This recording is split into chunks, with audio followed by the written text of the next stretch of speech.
Hi, and welcome to the IntervYOUs, a series where we interview different people about their personal experiences with body and self-image. Today I have a special guest, Miss Rowe. She's a nurse health instructor at St. Louis University, and today I'll be interviewing her. How about you tell us a little about yourself? Okay, well, I am a nurse practitioner, a nurse instructor, I'm a mother, and I felt about a year ago that I wanted to take on the challenge of improving my health and my body and my life for the better. So, and all of those things, being a nurse, being a mom, they all motivated me. Well, I wanted to ask what motivated you to make those changes. Well, as a nurse, well, you're a singer, so you know that your ability to sing is not affected by how you look, right? Right. And my ability to be a nurse is not affected by how I look. But you know that presentation and first impressions go a long way. So even singers, actors, performers care about how they present themselves. So as a professional, I really wanted to present myself in the best way that I could to my clinic patients, and also I wanted to be a good role model for my daughter. That's super cool. So I wanted to ask if you had noticed if you had any change in the way that you thought at all whenever you started to make changes. Well, of course. I have had many surprising things that have come up along the way, and one of the things was my anxiety level sort of spiked when I stopped using food as a comfort, and I didn't make that connection before that I had been doing that. But when you don't have that option, it forces you to deal with your emotions, deal with your stress in a healthier way. So I wasn't expecting that, and it's made me a better, stronger person, not just physically but emotionally as well. That's really cool that you were able to identify that. Mm-hmm. So whenever I started to work on my weight and on my fitness, I struggled with negative talk about myself, both to myself and to other people. Have you had any experiences with that? I have, and I've been private about my weight loss. It's not a secret, but I am the kind of person that when I take on a challenge, I really make it my own. And I don't give the responsibility to anybody else but myself. So I think the most positive compliments come from me. So when I'm able to turn something around about maybe how I felt about myself 6 months ago and how I feel about myself now, I'm living what I want. So I think that the positive self-talk becomes a new habit along with all of the other habits of diet and exercise. So I think that it changes you from inside out, literally. I agree. Whenever I was working on that, I definitely noticed that as well. So you being an adult, I know that as a teen, we always are constantly worried about changing at different speeds and at different paces, and it always affects the way that we think about ourselves.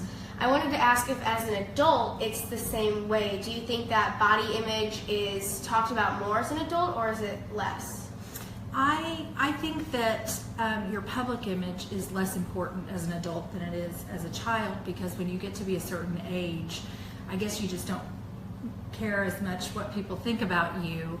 I wanted to improve my experience in life, and I know that teens value their peers' opinions of them, and so I don't discount a teen's desire to want to present themselves better, but it has to be because they want to improve their own experience in the world. Mine was about having better experiences in my profession, getting to travel, and the heavier I was, the fewer experience I was able to have. So I can understand for a teen that they might feel isolated if they have insecurities about their body image or their self-image. So even though it's a physical change, I don't discount it because I know it's important to teens. Yeah, I definitely experienced that with my friends at school as well. So when I was starting out on working on my weight loss and my fitness, I struggled with negative talk about myself, both to myself and other people, of course. So have you had any experiences with that?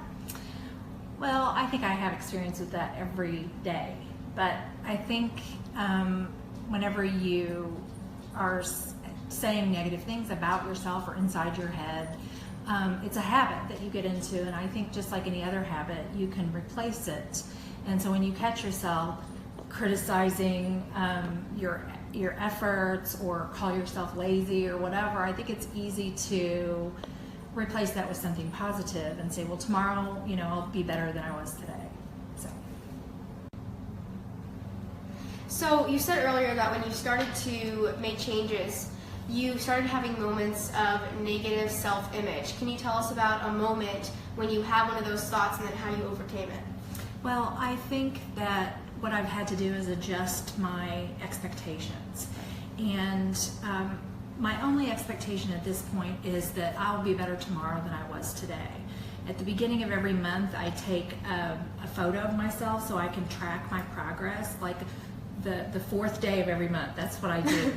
And sometimes I look at it and I think, I don't really like that. So sometimes I just don't look at it because I'm really only keeping that not to motivate me, but to keep a record. So as long as I keep moving forward, I think that's what's important.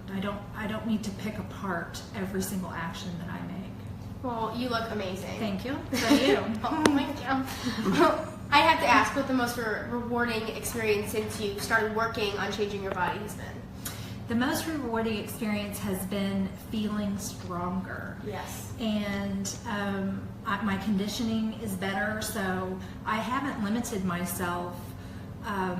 It's like when you go to the mall, I don't have to park at the very closest space anymore because I feel comfortable walking as far as I need to walk. So that's really, it's made my life have more freedom and just made me feel more comfortable and confident in my own skin. And I know that that's just going to get better. I can relate. Whenever I was working on it, I remember having those moments of, I have 10 times more stamina than I did like a week ago, and it was super rewarding to feel that way. That's what I call a non-scale victory. You don't get on the scale for that one. You just experience it. So I said earlier that as a teen, we struggle with our body image, and I asked about it, what it's like as an adult. So as an adult, whenever you hear people talking like that, what do you do to help solve the issue or help to reassure them that they are not what they think they are? Well, I know it's that teens sometimes don't understand this or accept it from adults, but each person really is beautiful in their own way.